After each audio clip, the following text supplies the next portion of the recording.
It's Wednesday. Welcome to our Wednesday Wellness Tip. Today's psychological and emotional tip was inspired by my friend and colleague, Kathleen Bartholomew. She recently wrote a blog post on LinkedIn called A Nurse's View of Loneliness. And she works as a substitute nurse in a school, and she told me that most of the kids that come to her complaining of a stomach ache don't really have a tummy ache at all. They're just sad, depressed, or lonely and have some emotional feeling that needs to be addressed. She also told me that in this school, brilliantly, they created a system with a buddy bench. Now, this is a rainbow-colored bench that sits out on the playground or in the hallway of the elementary hall. And whenever a child feels isolated or alone or left out, they can sit on this bench, and then the kids are conditioned to come and ask them to and invite them to join them if they see someone on the buddy bench. And she told me, wouldn't it be great to have a buddy bench for adults? Because loneliness is a huge issue in our society.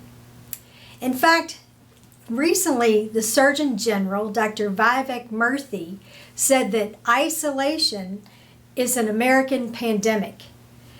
And some of this, of course, was spurred by COVID and having to isolate at home.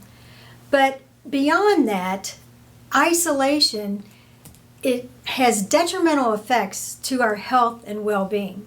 In fact, he equated that isolation and feeling lonely is equivalent in terms of your health risk to smoking 1 pack of cigarettes a day.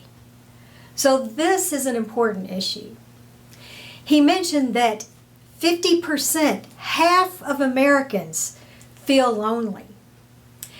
And not only that, but only 16% feel like they are connected, have some social connection in their community.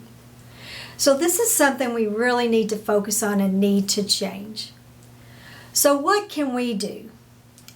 Well, first of all, I think it's important to talk to our neighbors, because this is a great way to increase our social connections. And call a friend. If you know, especially if someone's living alone or, if they don't have a lot of social time, call them up and just talk to them. And I think it's important to actually call or visit, even better, visit in person instead of just text. Because I think texting has probably interfered with our social connections on some level. Another way to feel less alone is to work with animals. If you have a pet, you know that a pet can help decrease your feeling of loneliness and isolation.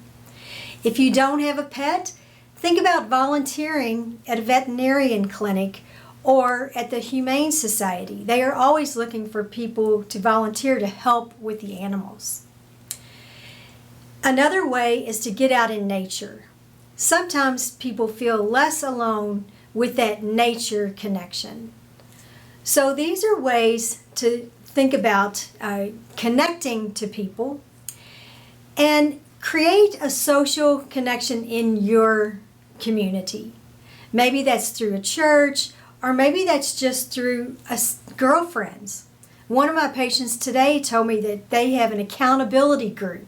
So if any of the people in their group have an issue, have a problem, or need help, they can call their accountability group. So I thought that was brilliant. So these are ways that you can decrease your own feeling of loneliness, and better yet, help someone else to not feel lonely. So that's our psychological emotional tip for today.